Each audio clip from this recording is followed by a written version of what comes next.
वापस स्वागत है आपका इस शो में जिसका नाम है द बड़ा भारत शो। ऐसे कई लोग जिन्होंने भारत को बड़ा भारत बनाया, ऐसे ही कई बहुमूल रत्नों की खोज में हम निकल पड़े हैं। ये कुछ अलग है कहानियां, इनकी इंस्पिरेशन की है बहुत बड़ी निशानियां। India global brand ambassador Bharat की है ये शान। जिस लिटिल जीनियस से आपको मिलाएंगे वो कर देगा आपको हैरान। अमूमन क्या होता है, हर बच्चे का कोई हीरो होता है, पर यह अपने आप में एक ऐसा बच्चा है जो सारे बच्चों का एक बच्चा ही हीरो बन चुका है। हर बच्चा बड़े बड़े हीरो देखता है, ये खुद ही अपने आप में सभी बच्चों का हीरो है। आइंस्टाइन तो आपने नाम सुना है, आईक्यू में इन्होंने आइंस्टाइन को आईक्यू में दी है सॉलिड टक्कर। हर सब्जेक्ट पे है इनकी जबरदस्त पकड़। आइंस्टाइन का आईक्यू एक्चुअली 160 था और इनका भी आईक्यू 150 है। अमूमन एवरेज आईक्यू 80 के आसपास रहता है, इसीलिए इनको विश्व के सबसे बुद्धिमान बच्चों की श्रेणी में रखा गया है। कैसे ये अद्भुत बने और ये आपको कैसे इंस्पायर करेंगे to do more, to be more, to achieve more. स्वागत करते हैं आज कौटिल्य पंडित का, the Google boy of India in the Bada Bharat show. तो स्वागत है आपका कौटिल्य आज द बड़ा भारत शो में। So thank you very much sir, and it's my honour कि आज मैं एक ऐसे शो के अंदर हूँ जिसका सोल रीज़न है इंडिया के अंदर जितना भी इम्पॉर्टेंट टैलेंट है उसको बाहर निकालना, and it's really my honour and I'd like to thank you very much sir. मैंने आपके लिए शुरुआत ही ऐसे करी कि बच्चों के हीरो होते हैं और आप एक बच्चा होते हुए इतना बड़ा हीरो बने। आपके बचपन के मैंने बहुत वीडियोस देखे, बहुत प्यारे वीडियोस थे आपके, और आपको उठा करके कुर्सी पे बिठा देते थे और कुछ ज्योग्राफी के बड़े क्वेश्चंस आप लिया करते थे।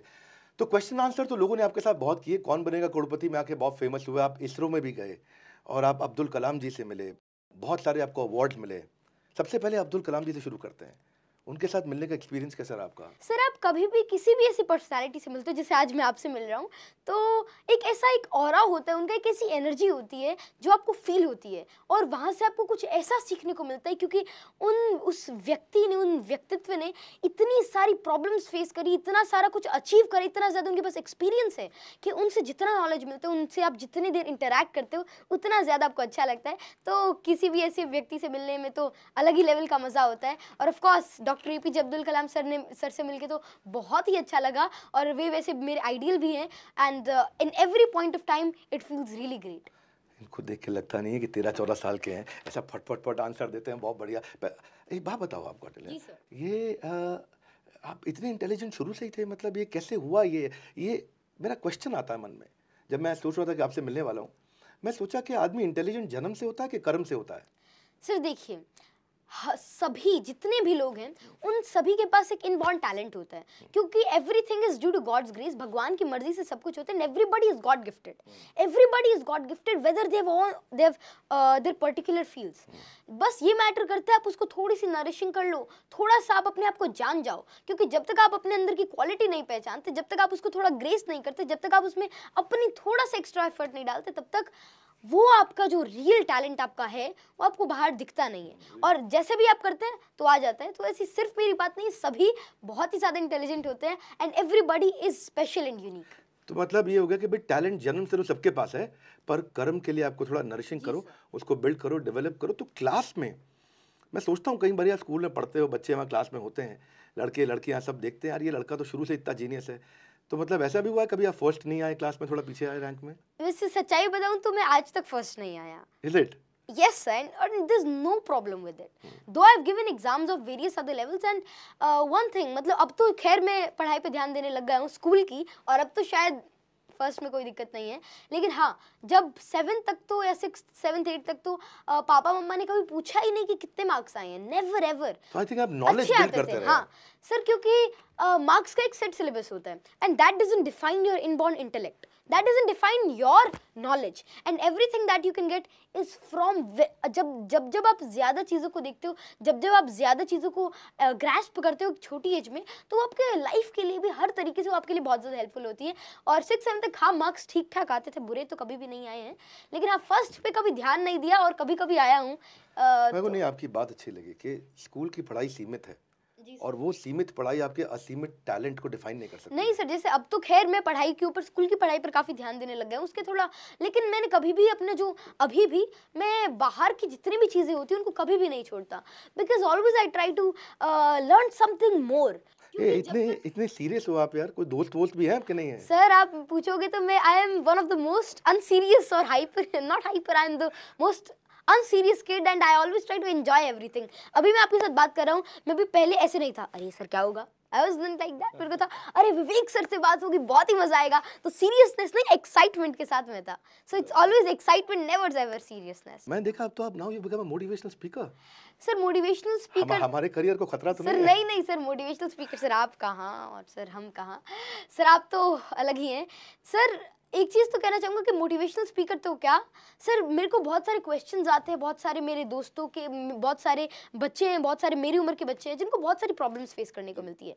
तो as a kid and as You a started student making YouTube videos around it. नहीं सर, जैसे हाँ मतलब मैंने 5-7 महीने से अपना करा है, क्योंकि बहुत सारे लोगों के कॉल आते थे और एक बार मेरा नंबर वायरल हो गया था, तो उसको ही करने के लिए, क्योंकि आप जिनका भी कॉल आते हैं वो बहुत ही अच्छे होते हैं, आपसे प्यार करते हैं, सभी का आप आंसर भी नहीं दे सकते क्योंकि इट्स नॉट प्रैक्टिकल. तो मैंने सोचा कि क्यों ना जो जनरल सवाल होते हैं उनको मैं अपने चैनल पर डालूँ, and I am started uploading it हर चीज़ के. मेरा चैनल है अभी गूगल बॉय कौटिल्य के नाम से. गूगल बॉय कौटिल्य मिल गया, चैनल मिल गया, सब्सक्राइब करो फटाफट, पहले सब्सक्राइब कर लो वीडियो खत्म होने के बाद.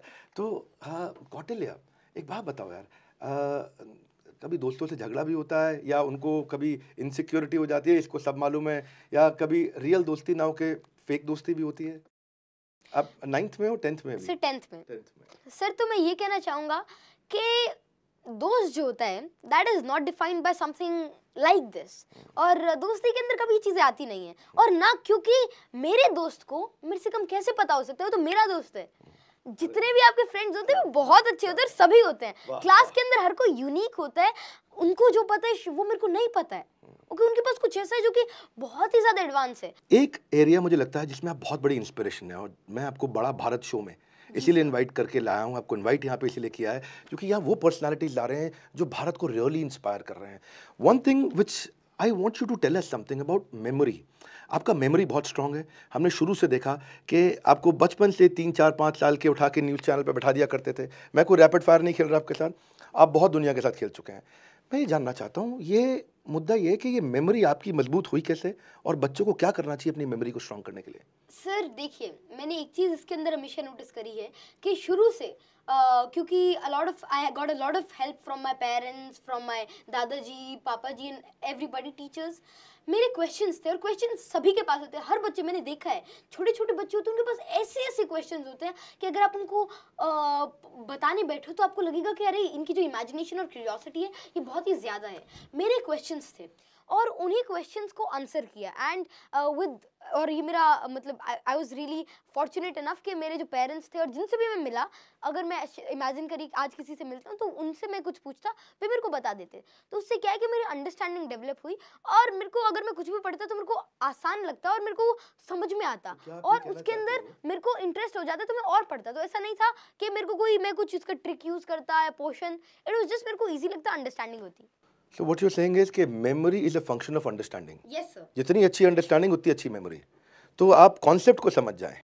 हाँ, मैंने आपका कोई फॉर्मूला भी अभी सुना था रिसेंटली कि आप डिटेल में जाते हैं, उससे पहले आप कॉन्सेप्ट, कॉन्टेक्स्ट, कंटेंट, तो ये मतलब CCD. Yes sir. तो ये मतलब मैंने एक तरीके से सोचा, और मैंने खुद इसको अप्लाई करता हूँ, और मैंने कई जगह से इसको देखा है, इसको मैंने प्रैक्टिकली अप्लाई. क्या होता है CCD? सर देखिए, सबसे पहले अगर हमको कोई चीज़ करनी है, कोई भी चीज़, इट इज़ नॉट डिपेंडेंट कि आप इसको पढ़ाई के वे में या किसी भी चीज़ के में, तो जनरली प्रॉब्लम्स कब आती है. फॉर एग्जांपल आपको कोई हिस्ट्री की कोई चीज़ याद करनी है, कई बच्चों को हिस्ट्री डिफिकल्ट लगती है. उसका रीज़न क्या है, वो डायरेक्ट डेट्स के अंदर घुसते, डायरेक्ट फैक्ट्स के अंदर घुसते, जिनसे मार्क्स आते हैं, उसके अंदर उनको प्रॉब्लम आएगी.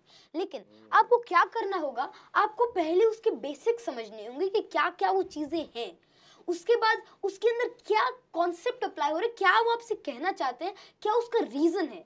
आपको ये तो पता हो कि वो क्या है, उसके बाद उसका रीज़न बताओ, और उसके बाद जो डेप्थ है वो तो आता है, आप कितना भी पढ़ लीजिए उतना ही कम है. तो ये कह रहे हैं कि डेप्थ में जाने से पहले आप कॉन्सेप्ट यानी कि कंटेंट और उसका कॉन्टेक्स्ट, इसको अगर आपने पकड़ लिया तो आपको कहानी मिल जाएगी. किस्सा समझ में आ जाएगा, किरदार निकाल लोगे, किस्सा कहानी किरदार, ये मेरा नया फॉर्मूला निकला है. ओके, सो गुड यार, it is inspiring to meet you. आप इसरो भी गए थे बेंगलुरु? कितने साल के थे? सर शायद अभी 2 या 3 साल, कोरोना से 1-2 साल पहले की बात है। तो मैं इसरो गया था, वहाँ पर it was my great honour कि मैं वहाँ के जो इसरो के तब के आइज़ैक के डायरेक्टर थे doctor M Annadurai, Mylswamy Annadurai sir, जो कि जो आपका चंद्रयान 1 मिशन था उसके अंदर he was the project director, और इवन जो मिशन मंगल था उसके अंदर वो उसके काफ़ी हेड थे, और मूवी के अंदर भी उनको दिखाया गया है जो उनके काम है, ही वाज़ वेरी एडमायर्ड। आप तब 11 साल के थे? Yes sir. सर तब मैं उनसे मिला, उनसे मेरे को बहुत कुछ सीखने को मिला, and that was my big honour also. वहाँ पर नियर अबाउट 50 यूथ साइंटिस्ट से, एस्ट्रोफिजिक्स वगैरह से, मतलब जो भी वहाँ के साइंटिस्ट थे उनसे मेरा एक इंटरेक्शन हुआ, वहाँ से मेरे को बहुत कुछ जानने को मिला। ये एस्ट्रोफिजिक्स में इंटरेस्ट वहीं से डेवलप हुआ? सर एस्ट्रोफिजिक्स के अंदर इंटरेस्ट मेरे को पहले से था, हाँ, वहाँ से जाकर मुझको बहुत कुछ सीखने को मिला। और जब भी आप किसी चीज़ को थोड़ा और जानते हो तब आपको उस चीज़ से और प्यार होने लग जाता है, और फिर आपको उसमें और मजा आने लगता है। बहुत सुंदर, बहुत सुंदर। ये जो डेप्थ की आपने बात करी, एस्ट्रोफिजिक्स, ये जरा एक भाई थोड़ा बताओ क्या होता है एस्ट्रोफिजिक्स? जो हमारा यूनिवर्स है, जो हमारा स्पेस है, उसके अंदर कई ऐसी चीजें हो रही हैं जो कि बहुत ही ज्यादा अलग हैं, जो कि बहुत ही ज्यादा अनकन्वेंशनल हैं, और उन सभी चीजों को डिफाइन करना, उनको समझना, क्योंकि जो भी कुछ हो रहा है यूनिवर्स में उसके पीछे एक रीजन है। वो क्या रीजन है ये पता करना ही एस्ट्रोफिजिक्स है, by using all of the great tools of यार टुडे। चेहरा देखो बच्चे का, ऐसी क्यूरियोसिटी है, कुछ हो रहा है, कुछ अनकन्वेंशनल है, कुछ हो रहा है, इतना भयंकर। ये क्यूरियोसिटी साइंस है। ये चाहता हूं मैं बड़ा भारत शो में आप पकड़िए। ये क्यूरियोसिटी जिसकी बात शुरू करी आज कौटिल्य ने, ये क्यूरियोसिटी जिसके अंदर है, जो पैशनेटली क्यूरियस है, उसकी लर्नेबिलिटी का कर्व सबसे ऊंचा होता है। बचपन कैसा रहा आपका? मतलब डांट पड़ती थी, मार पड़ती थी, कभी गुस्सा खाते थे पेरेंट्स, या हमेशा आपको इनकरेज किया उन्होंने? तो कैसा आपका चाइल्डहुड कैसा रहा पेरेंट्स के साथ? सर मेरा चाइल्डहुड कैसा रहा ये तो मैं कहना चाहूंगा कि अभी भी मेरा चाइल्डहुड ही चल रहा है, और बहुत ही अच्छा है, कोई प्रॉब्लम नहीं है। मानना हाँ, कितना मुश्किल है। नहीं, डांट भी पड़ती है, पिटाई भी हो जाती है, कॉमनली हो जाती है, कोई प्रॉब्लम नहीं है, लेकिन हाँ प्यार भी उससे ज्यादा है। और सबसे बड़ी बात है कि अभी मैं 14 ईयर्स का हूँ, और अभी भी मैं अपने पापा जी के गले लग के सोता हूँ, और मेरे को बहुत ही अच्छा लगता है।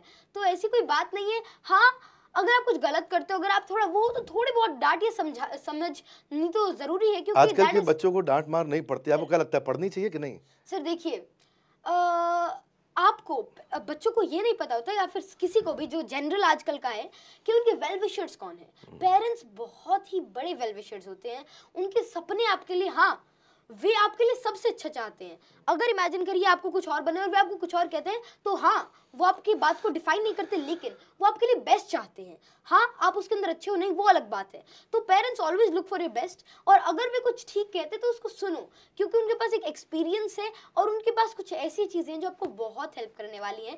और जब तक आपके पास डांट नहीं लगती, जब तक आपके ऊपर थोड़ी मार नहीं लगती, तब तक आप उस लेवल पर नहीं पहुंच पाते। क्योंकि अगर किसी पत्थर को मूर्ति बनने के लिए बहुत ज़्यादा घिसाई की ज़रूरत होती है, बहुत ज़्यादा मार की ज़रूरत होती है, और वही पेरेंट्स करते हैं, और वही कोई भी टीचर, आप जैसी कोई भी इतने अच्छे व्यक्ति जो सभी को इंस्पायर करते हैं, कोई इंस्पिरेशनल पर्सन, कोई टीचर यही काम करते हैं। वे आपके ऊपर थोड़ी थोड़ी आपको कार्व करते हैं, उसमें भले आपको चोट आ सकती है, भले आपको दिक्कत होगी उसको अप्लाई करने में, लेकिन एंड में जाके वो आपके लिए हमेशा बहुत ही अच्छा रहेगा। इतने संस्कार हैं आप में, इतने संस्कार हैं, कहाँ से इतने संस्कार आ गए भाई? ये तो अनबिलीवेबल। एक बात पूछना चाहता हूँ आपसे, जी सर। संस्कार इतने हैं, पढ़ाई में भी अच्छे हो, नंबर भी अच्छे आ रहे हैं, कभी चीटिंग करी है आपने? सर चीटिंग तो शायद करी नहीं है अब तक, ऐसा तो लगता है, क्योंकि चीटिंग ये चीज़ होती है, चीटिंग आप किससे कर रहे हैं, वो आपको पता होना चाहिए। अगर आप चीटिंग खुद से कर रहे हैं तो खुद से क्यों चीटिंग कर रहे हो, पहली बात तो ये है। हाँ, ऑनलाइन क्लासेस के अंदर कभी ऐसा हुआ है कि ऑनलाइन क्लास 1-2 अटेंड नहीं करी, और पेपर, मतलब ऑनलाइन क्लासेस के दौरान तो बहुत आते थे मैसेजेस, आते थे कि कुछ सीखो, कि मैसेजेस आते थे कि कुछ बताओ, आते थे। तो हाँ, कब 1-2 बार, ज़्यादा से ज़्यादा, वैसे नहीं करी। आपसे पहले मैं अभी पीछे आनंद कुमार जी से भी मिला, जी सर। सुपर 30 वाले, वो भी मैथमेटिक्स के चैंपियन, आप भी मैथमेटिक्स के चैंपियन। अभी 10th में आए नहीं आप, मैं सुना आर डी शर्मा 12th के ट्रिग्नोमेट्री वो सब सॉल्व कर दिया, यूट्यूब चैनल पे अपने IIT JEE की पूरी उसका एग्ज़ाम आपने वहाँ क्रैक करके दिखा दिया। तो ये मैथमेटिक्स से इतना प्यार, मेरे को तो इंटीग्रेशन और डिफरेंशिएशन वो मेरी जान खा गया था। वो 32 नंबर मैं ज़िंदगी में नहीं भूल सकता। 4 सब्जेक्ट में जितना मैंने टाइम लगाया उतना वो 32 नंबर इंटीग्रेशन डिफरेंशिएशन पर लगाया। ये मैथमेटिक्स से इतना प्यार कैसे हो गया? सर देखिए, वैसे मैं आनंद सर से मिला हूँ, मैंने उनसे बहुत कुछ जाना है। और अगर आप जो RD शर्मा की बात करें, तो जब मैं 2nd क्लास के अंदर था, तब मैंने 10th क्लास की ट्रिग्नोमेट्री और प्रोबेबिलिटी 2 रातों के अंदर फिनिश कर दी थी। तो एक सर थे मैथमेटिक्स गुरु डॉक्टर RK श्रीवास्तव सर, सो उनकी गाइडेंस के अंदर मैंने वो करा था। और मैथमेटिक्स क्या है? Mathematics is pure knowledge, it is application. Physics is application of mathematics, but mathematics is application of knowledge and logic. तो मैथमेटिक्स क्या है? अगर आपको कुछ अच्छा लगता है, अगर आपको कुछ सीखना है तो, और अगर ज़रूरी नहीं कि अगर आपका मैथ्स अच्छा तो आप मतलब किसी चीज़ में अच्छे हैं, लेकिन अगर आपको कुछ एप्लीकेशन को देखना है तो उसका तो प्योर सिंपल चीज़ मैथ्स है. एक चीज़ मैंने देखी कि आपके पेरेंट्स, आपके फादर, आपके ग्रैंडफादर सब एजुकेशन बैकग्राउंड से आते हैं, लेकिन उनका अंग्रेजी अच्छा नहीं था. आपने बहुत तेज अंग्रेजी सीखा, फट फट फट. ये कैसे सीखा सर आपने? वैसे तो इंग्लिश जो है that's just mayor language. Hype मत किसी को, मतलब इंडिया के अंदर एक हाइप है, एक जनरल वे के अंदर भी एक हाइप हो जाती है. आप हिंदी के अंदर इतना अच्छा बोलते हैं, आप कितने अच्छे हैं, तो आपका जो कंटेंट होता है, आपका जो बातें होती है, वही मैटर करता है पहले तो यही. हाँ, इंग्लिश मैंने कैसे सीखी तो एक जनरल में, मतलब गांव के अंदर रहता था, कोई ज़्यादा सिनेरियो नहीं था. तो एक बहुत ही इंपॉर्टेंट चीज़, जितने भी लोग सुन रहे हैं उनके लिए स्पेशली, अगर आपको इस चीज़ में दिक्कत आती है तो इस टिप को अगर आप फॉलो करते हैं तो आप इंग्लिश का किसी भी चीज़ को, किसी भी लैंग्वेज को इजीली समझ पाओगे. गर्मियों के छुट्टियों के दिन थे, हमको बहुत सारी हम पापा ने कहा 5-7 दिन के अंदर हमारी इंग्लिश अच्छी हो गई थी, फ्लुएंसी आ गई थी. आप ग्रामर ठीक कर सकते हो, फ्लुएंसी कैसे आई? तो मैंने ये करा, पापा जी ने ये काम कि आज जो भी तुमने किया, तुमने खेला कूदा, कुछ भी करा, मौज मस्ती करी, क्रिकेट खेले, जो भी कुछ हुआ अब से अब तक, उसको एक्सप्लेन करो अपने शब्दों के अंदर. इंग्लिश हिंदी बाद में आएगी, अपने शब्दों के अंदर. फिर क्या होगा? आप एक्सप्रेस करना आ गया आपको. सबसे बड़ी बात है आप अपने आप को एक्सप्रेस कर लीजिए, उसके बाद लैंग्वेज आपकी चेंज हो जाएगी. ऐसे ऐसे धीरे धीरे कुछ दिक्कतें आई, ग्रामेटिकल एरर्स आई, कोई बहुत सारी प्रॉब्लम्स आई, उनको इग्नोर करो, वो धीरे धीरे टाइम के साथ ठीक हो जाएंगी. लेकिन जो आपकी स्पीच ऑफ एक्सप्रेशन है, बोलने की जो अपने आप को एक्सप्रेस करने का जो तरीका है, अगर आपके पास वो आ जाता है तो सारी चीज़ें इजीली हो जाती हैं. फिर उसके बाद उसी को इंग्लिश में कन्वर्ट कर दिया. शुरू में एरर्स आई, प्रॉब्लम्स हुई, थोड़ा गलत प्रोनाउंसिएशन, उसको इग्नोर करो, धीरे धीरे टाइम के साथ हो जाएगी. लेकिन आप पहले बोल दिया तो सब कुछ हो जाएगा. इतने कम उम्र में आपने इतना कुछ किया, क्या कभी कोई ऐसा पल आया आपको थोड़ा घमंड भी आया हो? नहीं, बच्चों को आजकल स्टडी टिप्स चाहिए, तो अगर एक टिप देना चाहो सबसे सॉलिड वाला, जिससे उसका गेम चेंज होए, तो वो क्या होगा? मैंने सुना आपसे स्वामी शंकराचार्य जी ने पूछा था आपसे कि 3 वरदान मांगो, आप यहाँ आए हो, तो आपने क्या 3 चीजें मांगी?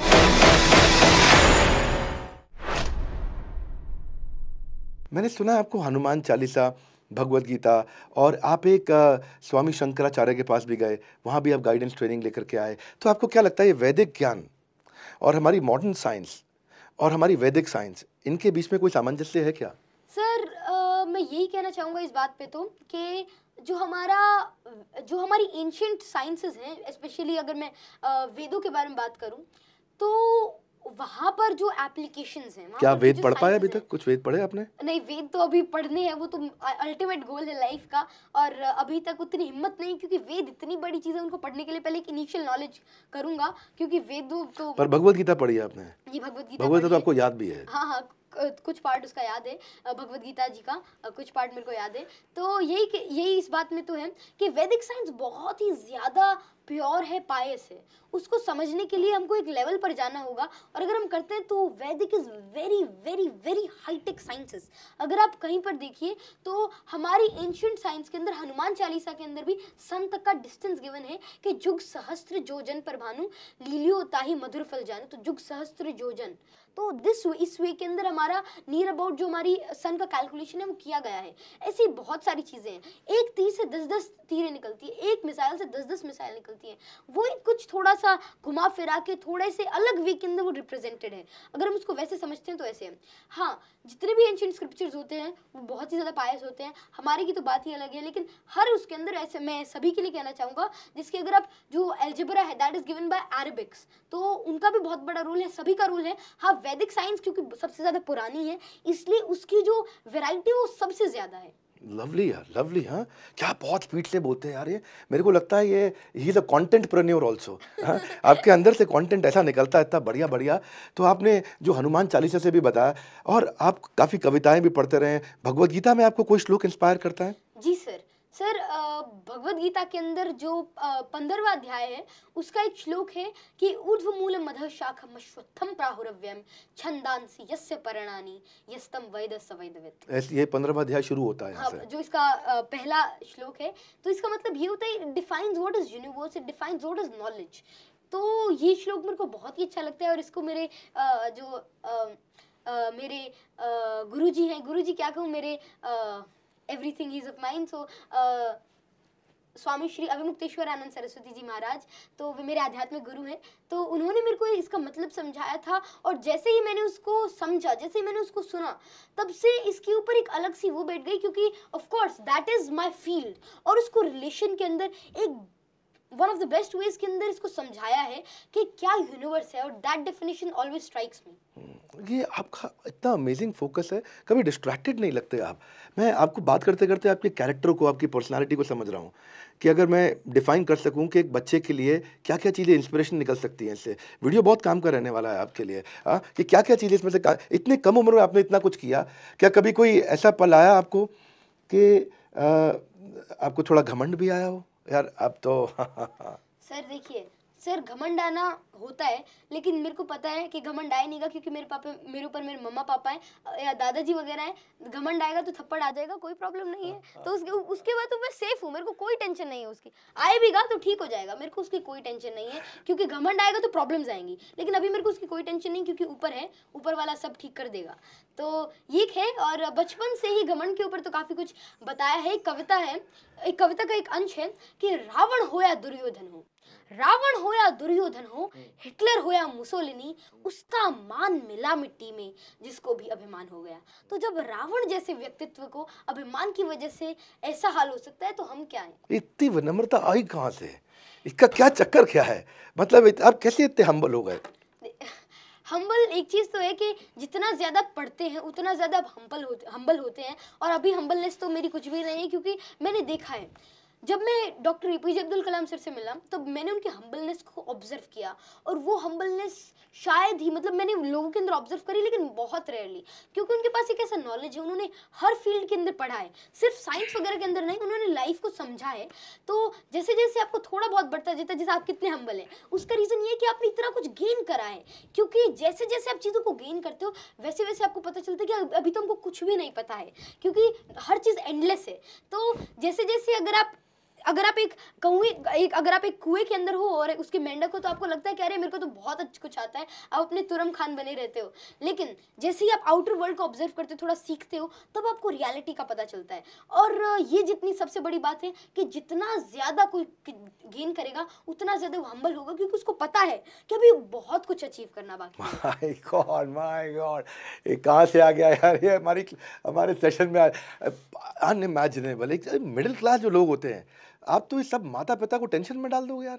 वो बेचारे जो माँ बाप देख रहे होंगे, वो तो अपने बच्चे को लेके चप्पल मारेंगे, देख उसको, देख देख। तो ये क्या आपको लगता है आप आजू बाजू के बच्चों के जीवन में प्रेशर क्रिएट कर देते हो? नहीं नहीं नहीं नहीं नहीं, जो भी ऐसा सोच रहे हो, प्लीज भैया टेंशन नहीं लेने की बात है, ऐसा नहीं है। एक चीज तो है, देखिए सभी गलतियां करते हैं, सभी शरारत करते हैं, मैं करता हूँ, कोई प्रॉब्लम नहीं है। आपको क्या है, आप अपने आप को थोड़ा सा सीख लो। और आई am not the ideal case, nobody is ideal, दो देयर आर सम पीपल। अगर आप उनको देखिए, अगर आप राम जी के जीवन को देखिए, भगवान श्री राम के जीवन को देखते, तो वो आइडियल केस है। और उनको देखो तब आपको लगता है, तो अगर हम ऐसे देखें तो जो भी कोई रामचरितमानस पढ़ता है तो उनको लगना चाहिए कि नहीं। लेकिन हाँ, सभी अलग होते हैं, सभी कोई किसी फील्ड में अच्छा, कोई किसी में, किसी का नेचर वैसा। आपको बस ये करना है, अगर आप ठीक पाथ के अंदर हैं, अगर आप अभी तक आपके अंदर ज़्यादा प्रॉब्लम्स नहीं है, तो आप अच्छे हैं, कोई प्रॉब्लम नहीं है। आपको किसी से कंपेयर नहीं होना है। आपको ये नहीं देखना कि अगर मैं से बोल रहा हूँ, अगर आप इतने अच्छे स्पीकर हैं और अगर कोई नहीं है, तो उसको टेंशन लेने की बात नहीं है। आप उनसे इंस्पायर होइए, आप सर से इंस्पायर होइए, आप किसी से इंस्पायर होइए, लेकिन आप कंपेयर मत कीजिए, क्योंकि आप उनसे बहुत बड़े भी हो सकते हैं किसी और फील्ड के अंदर। बहुत खूब, बहुत खूब, आपके लिए बनाया, बहुत खूब, जबरदस्त। कंपेयर, कंप्लेन, क्रिटिसाइज नहीं करने का है, आपको रिकॉग्नाइज, रिफॉर्म, रेक्टिफाई करना है। देखो आप किसमें अच्छे हो और उसमें आगे बढ़ना है। क्या मतलब इतना अमेजिंग नॉलेज। मुझे नहीं लगता ये 14 साल का, 114 साल से ज़्यादा का लगता है मेरे को। तो कौटिल्य, बचपन से ही आपने स्टैंडर्ड इतना अपना हाई कर लिया। 3 साल, 4 साल, 5 साल वो आकर के टेलीविजन पे पहले अमिताभ बच्चन जी के साथ में और इधर उधर सब, तो सबकी आपसे एक्सपेक्टेशन, ये कौटिल्य है भाई, ये तो कौटिल्य है। अच्छा, इतना ग्लैमर भी हो गया, स्टारडम भी हो गया, तो आपको नहीं लगा यार ये इसके बिना वाली लाइफ तो मैं देख ही नहीं पाया, मतलब यार मैं मेरी लाइफ सिंपल नहीं रह गई और मेरे से इतना एक्सपेक्ट करते हैं, तो प्रेशर भी होता है। सर मेरी लाइफ कहाँ सिंपल नहीं है सर। मैं तो देखिए आपको कई सारी चीज़ें, इसको मैं ऐसे नहीं ले रहा, I am not taking this in this way, क्योंकि हर चीज़ के दो पहलू होते हैं। Like there are two faces of a coin. मैं ऐसे देख रहा हूँ कि उसकी वजह से आज मेरे को ये इतना बड़ा ऑनर है कि मैं आपसे बात करने को मिल रहा है, मेरे को आपसे इतना कुछ सीखने को मिल रहा है, तो मैं उस वे के अंदर देखता हूँ। और हाँ, अगर बात प्रेशर वगैरह की आती है तो प्रेशर बिल्कुल भी नहीं है, क्योंकि I always adjust my self, कोई प्रॉब्लम नहीं है। जैसे कि लॉकडाउन के पहले 2 महीने मैंने बुक का एक भी पेज खोल के नहीं देखा। No problem. मैंने पापा जी के साथ सुबह से शाम तक क्रिकेट खेली और रात को मजे करके रात तक 2-2 बजे तक टीवी देख के सोए, कोई प्रॉब्लम नहीं, फुल एंजॉय किया, अलग अलग चीजें करी। फिल्में देखते हो आप? हाँ, पापा जी के साथ रात को देखते हैं। कौन सी फिल्म पसंद है आपको, किसकी? मेरे को जैसे जो मेरे फेवरेट एक्टर है ही Salman Khan, but I like a lot of films and I have a lot of films in my bunch, तो मेरे को कई सारी अच्छी लगती है। तो उसके बाद मैंने क्या करा, मैंने 1 हफ्ते के अंदर अपनी 9th और 10th की साइंस कंप्लीट कर दी। मैंने हिस्ट्री, इंडियन हिस्ट्री का एक बार बेसिक पूरा 1 दिन के अंदर ले लिया। तो ऐसे मैं ये देखता हूँ कि बहुत फोकस के साथ बैठते जब भी मैं पढ़ता हूँ तब मैं पूरी जान लगा के पढ़ता हूँ। I always do something whole heartedly. I never कि मैं मतलब आपका ध्यान कहीं और आ रहा है और अगर आप पढ़ कुछ और रहे हो कई दिनों से। ये बहुत बड़ा लेसन है, जब खेल रहे हैं तो जान लगा के खेलो और जब पढ़ रहे हैं तो पूरी जान लगा करके पढ़ो। शायद पूरे लॉकडाउन में मेरी कोई अच्छी सीटिंग नहीं थी, मैं ज़्यादा देर पढ़ता नहीं था, और अभी भी कुछ दिन पहले तक मैं इतना ज़्यादा नहीं पढ़ता था, लेकिन अभी मेरे को कुछ अब लगता है कि अब मैं कुछ और ज़्यादा अच्छा करूँ, तो मैं पिछले 2 दिन से 5:30 बजे तक पढ़ता हूँ, शाम को, सुबह तक। हाँ, सारी रात। हाँ, तो क्योंकि मज़ा आ गया, जस्ट द रीजन। और जरूरी नहीं है कि ये आप करो, क्योंकि आपका वर्क क्लॉक, आपका हर चीज डिफरेंट होगा। तो जब आपका मन करे, जब आपको पढ़ना है, तब आप पूरी जी जान लगा के पढ़ो। और कॉन्टिन्यूटी, किसी भी चीज में कॉन्टिन्यूटी को मत छोड़ना। अगर आप कर रहे हो तो भले आप इसका टाइम स्लॉट चेंज कर दो, थोड़ा सा कम कर दो, लेकिन इसको कभी छोड़ो मत। तो कॉन्टिन्यूटी के साथ मैं कर रहा हूँ, तो अभी I am aiming to do it for long time. तो यही है कि जब तक आप कर रहे हो। रुको, 2 चीजें मैंने पकड़ी। एक आपने बताया कि जी जान लगा के पढ़ो जब पढ़ रहे हो, और दूसरा आपने बताया कॉन्टिन्यूटी के साथ, यानी कि कंसिस्टेंसी से पढ़ो। ये टॉपिक चल ही रहा है तो मैं इसी को एक्सटेंड करता हूँ। कई बच्चों को आजकल स्टडी टिप्स चाहिए, एग्जाम्स भी आने वाले हैं, सब है, तो अगर एक टिप देना चाहो सबसे सॉलिड वाला, जिससे उसका गेम चेंज होए, तो वो क्या होगा? देखिए, जब भी आप किसी चीज को पढ़ते हैं, जब भी, तब आप क्या करो, जो मेरे को पढ़ना है उसको एक बार लिख लो। ये बहुत ही ज़्यादा इतना अच्छा तरीका, अगर आप इसको फॉलो करते हो तो आपको बहुत हेल्प मिलने वाली है। जो भी आप टॉपिक पढ़ रहे हो उसको लिख लो, उसके सारे सब टॉपिक्स लिख दो, 4-5 सब टॉपिक होते हैं, उसके अंदर आपके जो गोल है वो लिख लो। तो आपके एक शॉर्ट गोल्स बना लिए, उन गोल्स को आप सिंपली फॉलो अप करिए और शॉर्ट गोल्स बनाइए। जैसे जैसे आप शॉर्ट गोल्स बनाते हैं वैसे वैसे जब भी वो कंप्लीट होते हैं तो आपका कॉन्फिडेंस बूस्टअप होता है। उसके बाद आपको क्या करना है, पढ़ते टाइम आपको उसका कॉन्सेप्ट एक बार समझ लो, सीसीडी वाली ट्रिक अप्लाई कर लो, कोई प्रॉब्लम नहीं आनी। क्योंकि जो बेसिक है ना हर चीज़ का, वो यही है कि आप उस चीज़ को समझ लो। क्योंकि नॉलेज पढ़ना, उसका एक रीज़न है समझना। नॉलेज हमारे सामने क्यों है इतना सारा, क्योंकि हम उसको समझ सकते हैं, हमको उसका रीज़न रटना नहीं है। तो अगर यही बेसिक है, उसको समझो, वो वाली ट्रिक अप्लाई करो, थोड़ी बहुत ऐसी चीज़ें करो, आपको कोई भी एग्जाम मुश्किल नहीं होने वाला। बहुत बढ़िया गेम चेंज किया है आपने, मज़ा आ गया मेरे को, उनका पर्सनालिटी समझ में आ गया। ये पूरा पिक्चर में देखते हैं एक बार, मैं पूरा कॉन्सेप्ट थोड़ा जूम आउट करके पूरा पिक्चर ड्रॉ कर लिया, कॉन्सेप्ट समझ लिया, पिक्चर को समझ लिया, उसके बाद अंदर डेप्थ में जाना होता है। वही है इनका सीसीडी। ये वाला सेक्शन ना काट करके वीडियो का सबको पहुंचा दो भैया, ये बड़ी काम की चीज़ बता के कौटिल्य, जिसने इसको आज दुनिया का सबसे इंटेलिजेंट बच्चा बनाया है, इसने इनका IQ आज आइंस्टाइन के बराबर लाया, वो वाली ट्रिक मिल गई आपको, वेरी वैल्यूएबल। अच्छा लगा। सी आप एक ब्रिलियंस के, एक एजुकेशन और स्पोर्ट्स के, खेलने के, मस्ती करने के एक बड़ा अच्छा बैलेंस्ड एग्जाम्पल है। तो आपका स्टूडेंट लाइफ, स्टडी लाइफ और स्पोर्ट्स लाइफ, मुझे सब कुछ नज़र आ रहा है। तो इसको करते कैसे हो? जब आप एक चीज़ में बहुत घुल जाते हो तो फिर वापस कैसे आते हो उससे? मतलब मेरा क्वेश्चन आपका डे शेड्यूल को लेकर के है। क्या एक इंटेलिजेंट बच्चे का डे कुछ अलग शेड्यूल होता है क्या? सर, मैं पूरे दिन खेल सकता हूँ, मैं पूरे दिन पढ़ सकता हूँ। इसका रीजन ये कि जो भी मैं करता हूँ मैं पूरे मन से करता हूँ, बस यही रीजन है। फिर इंटेलिजेंट बच्चे का शेड्यूल क्यों अलग होगा? हम अलग थोड़ी ना, हम सभी वैसे ही हैं, एक जैसे हैं। बस अगर कोई इंटेलिजेंट है, अगर किसी का उसमें मन लगता है तो उसको थोड़ा ज्यादा एक्सटेंड करते हैं। मेरी एक और परेशानी है। जी सर। अभी आपकी उम्र के बच्चे वीडियो गेम में लग गए हैं। ये मेरे साथ यहाँ कैमरामैन पीछे खड़ा था, ये पगला गया, इतना वीडियो गेम खेलता है, और ये वीडियो गेम में इतना ज़्यादा घुस गए हैं कि पूरी जान लगा देते हैं उसके अंदर। अच्छा, वो भी आपकी तरह पूरी जान लगा रहे हैं, और इतनी जान लगा दिया वीडियो गेम में कि जितना तनख्वाह लेता है उसमें अंदर कूपन खरीदने के लिए, सब खरीदने के लिए उसी में खर्च कर देता है। तो इनका क्या किया जाए? सर देखिए, अब मैं 14 साल का हूँ, ना मेरे पास फ़ोन है, ना मैं कोई वीडियो गेम खेलता हूँ। नहीं, कोई भी नहीं। फ़ोन भी नहीं है? फ़ोन नहीं है। तो एक सिंपल सी बात है, देखिए, एक सिंपल सी, स्पेशली फॉर पेरेंट्स, और ये मेरे पापा जी भी कहते हैं और ये मेरे को बहुत ही अच्छी लगी बात। अगर कोई बच्चा बीमार हो जाए तो आप उसको रसगुल्ले थोड़ी ना खिलाते हो या जलेबियाँ खिलाते हो, नहीं खिलाते। तो आप उसको थोड़े इंजेक्शन देते, थोड़ी दवाइयाँ देते, उसमें दर्द होता है, थोड़ी कड़वी लगती हैं। ऐसे ही अगर कोई गलत दिशा में, अगर कोई ज़्यादा वीडियो गेम्स खेलता है, देखिए, वीडियो गेम से अच्छे बाहर की लाइफ, आप स्पोर्ट्स करिए, नो प्रॉब्लम। अगर आप फोन भी यूज करते हैं तो थोड़ी इन्फॉर्मेशन के लिए करिए। अगर आप डिस्ट्रैक्ट हो रहे हैं तो आपको क्यों जरूरी है डिस्ट्रैक्ट होना? अगर आप कहोगे कि छोटे बच्चे हैं, खाना नहीं खाते और फोन चलाते, अगर फोन ना दो तो खाना नहीं खाते, बहुत सारे केसेस होते हैं। तो देखिए, बिल्कुल पकड़ लिया। इसका एक सिंपल सा तरीका है, आप फोन ना दो, खाना तो खाना है, आप उससे क्यों कर रहे हो? आपको थोड़ा सा स्ट्रिक्ट होना पड़ेगा। Strict in the sense, phone is not good, this is the simple and sole trick. इसलिए मेरे पास नहीं है, and there is no problem, I enjoy everything, कोई प्रॉब्लम नहीं। मैं कितनी भी देर स्पोर्ट्स खेलता हूँ, मैं देखता हूँ कि बच्चे पार्क के अंदर आते ही नहीं है।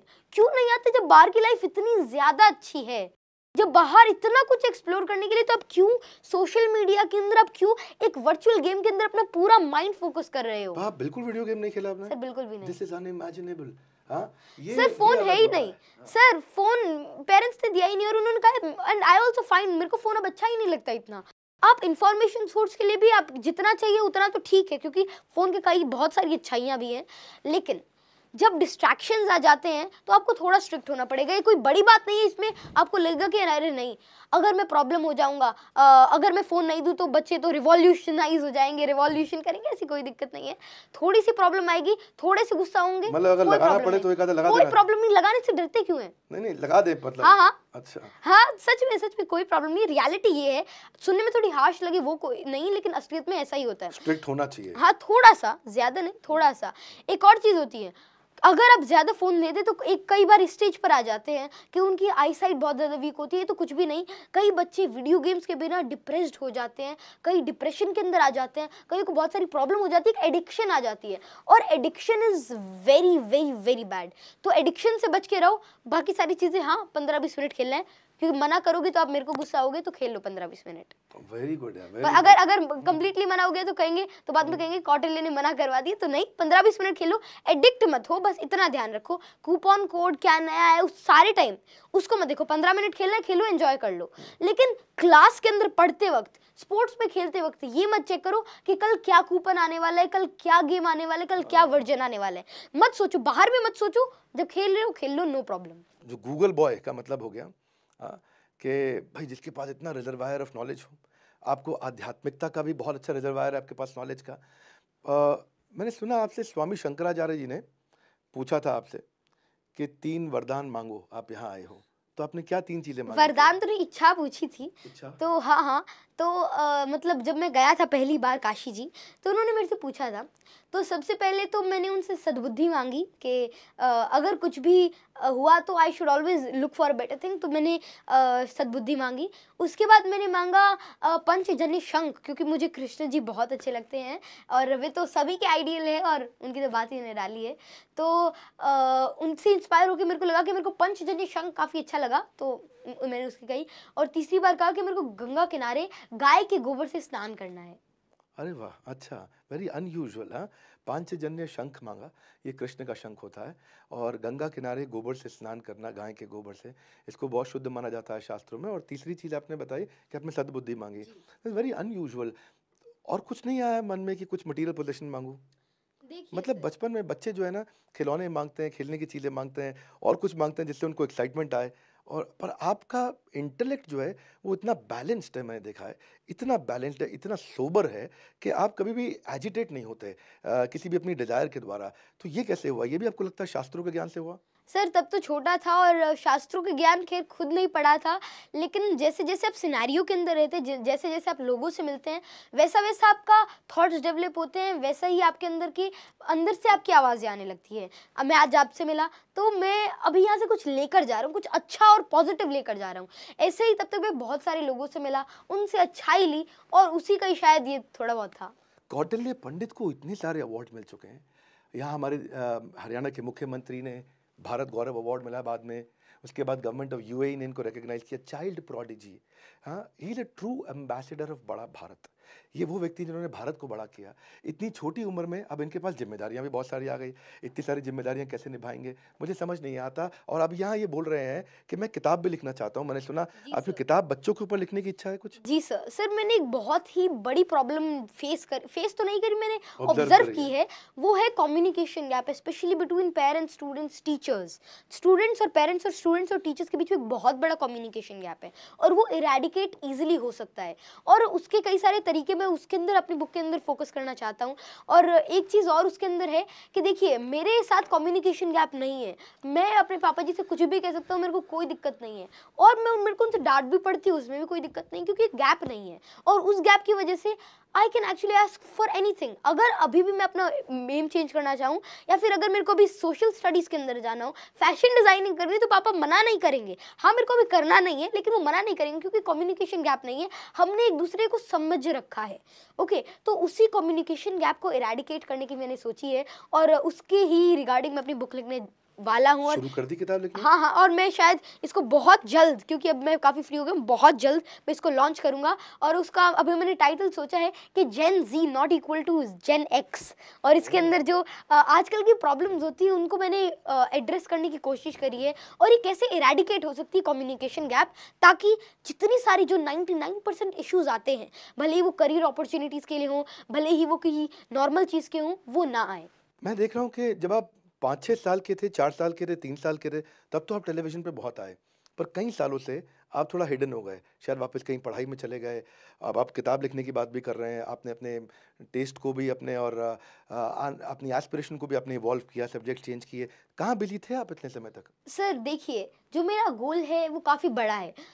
जैसे जैसे जैसे मैं शुरू में बहुत सारे टीवी चैनल्स पे गया, बहुत सारे लोगों से मिला, तो वहाँ से मेरे को बहुत कुछ सीखने को मिला। अब उस नॉलेज जो आपको मिला उसको अप्लाई भी तो करना है। आप सारे टाइम तो टीवी चैनल्स पर नहीं आ सकते, तो मैंने ये करा, मैंने अपनी क्वालिटी इंक्रीज़ करी, क्योंकि अब मेरा गोल बड़ा है।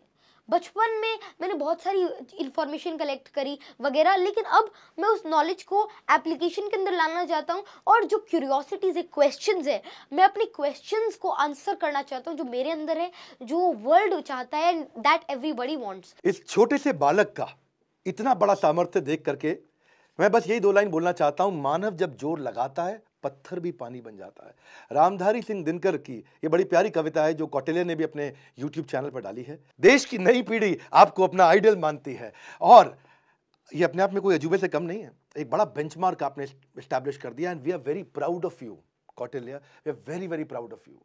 In fact our entire country is proud of you कि आज आप हमारे चैनल पे आए। जाने से पहले एक टिप जो सारे इस बच्चों को आप देना चाहते हैं, जो लगता है यार ये जरूर फॉलो करना, आप भी कौटिल्य या कौटिल्य से आगे भी निकल सकते हैं। सर ऑफ कोर्स, मैं तो हमेशा कहता हूँ कि देखिए जो मेरे से छोटे हैं उनको तो मेरे से ज़रूर आगे निकलना चाहिए, क्योंकि अगर वे मेरे से आगे नहीं निकलेंगे तो कैसे चलेगा। और क्या टिप देंगे आप उन्हें? और हमेशा आगे निकलना ही चाहिए, क्योंकि जो छोटे हैं वे तो बेटर होंगे और अगर होंगे तो और ज़्यादा खुशी होती है। और टिप यही है, टिप तो क्या, एक सिंपल सी बात है, आप अपने आप को ऑब्जर्व करिए, आप जानिए कि आप क्या हैं, आपकी पावर क्या है, उस पावर को सोचिए, जानिए और फिर उसको थोड़ा सा एफर्ट्स डाल के एप्लीकेशन करिए। अगर आप ऐसे करते हैं तो आप कुछ भी अचीव कर सकते हैं। बहुत सुंदर, लवली, फैंटास्टिक।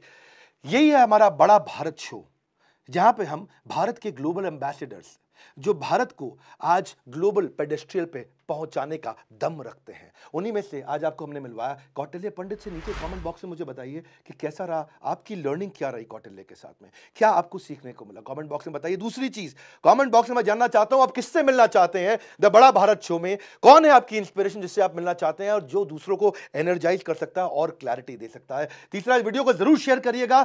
चौथा, बोर्ड लाइन नंबर पर फोन करिए अगर आप भी इस फोकस को बिल्ड करना चाहते हैं, अपने बिजनेस को, अपने स्टार्टअप को, एंटरप्रेन्योरशिप के अपने ड्रीम को नेक्स्ट लेवल पे जाना चाहते हैं, आप हमारे साथ में आईबीसी बन के या हमारे कोर्सेज को ज्वाइन करके अपने बिजनेस को नेक्स्ट लेवल पे लेके जा सकते हैं। हमारे साथ जुड़े रहने के लिए, वर्ल्ड के नंबर 1 एंटरप्रेन्योरियल यूट्यूब चैनल पे आने के लिए आप सबका हृदय की गहराई से प्रेम पूर्वक बहुत बहुत धन्यवाद। कौटिल्य, आपका विशेष धन्यवाद। Thank you very much sir.